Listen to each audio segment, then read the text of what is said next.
அண்ணன் சி.வி. சண்முகம் தேர்தல் ஆணையத்துக்கு எந்த அதிகாரமும் இல்லை என்கிறார். பிறகு பொதுச் செயலாளர் எங்களை அங்கீகரிங்கள் என்று அதே தேர்தல் ஆணையத்திலும் முறையிடுகிறார்கள். ஆனால் தேர்தல் ஆணையம் இன்று வரை பொதுச் செயலாளர் என்று எங்குமே அவரை குறிப்பிடவில்லை.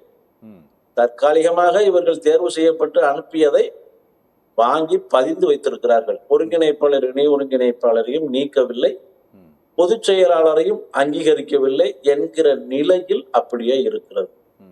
அப்படி ரெண்டு தரப்பிற்கும் தாவா இருக்கும்போது சின்னத்தை கொடுக்கலாமா, கொடுக்க முடியுமா? சின்னத்தை பேரா 15ல தேர்தல் ஆணையத்துக்கு பொது அதிகாரம் இருக்கிறது என்பதை தேர்தல் ஆணைய சின்னங்கள் சட்டம் சொல்லுகிறது.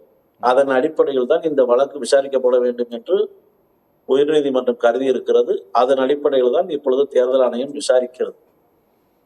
இப்படி இந்த வழக்கை விசாரிக்கும் போது வழக்கை சுட்டிக்காட்டி அதுவரை சின்னத்தை முடக்குவது என்கிற முடிவுக்கு தேர்தல் ஆணையம் வந்தாலும் சரி, அல்லது பொதுச் செயலாளர் தேர்வு செய்யப்பட்ட விதம் சரியில்லை, அதிமுகவிற்கு எதிரான சட்டத்திட்ட விதிகளுக்கு எதிராக இருக்கிறது என்று கருதி அதையும் முழுவதுமாக பொதுச் செயலாளர் என்பதை தள்ளுபடி செஞ்சாலும் சரி, எப்படி பார்த்தாலும் ஓபிஎஸ் வெற்றி என்பது ஓபிஎஸ்க்கான வெற்றி அல்ல, அது தொண்டர்களுக்கான வெற்றி. இது என அவர் தொண்டர் உரிமை மீட்புக்காகத்தான் இந்த போராட்டத்தையே தர்ம யுத்தத்தையே நடத்துகிறார். அதனால அதிமுக மீட்கப்பட வேண்டும், மறுபடியும் தொண்டர்களுக்கான கழகமாக மாற்றப்பட வேண்டும் என்பதுதான் நோக்கம். அதற்காகத்தான் இந்த நீதிமன்ற வழக்கும் தர்ம யுத்த நிகழ்வும்.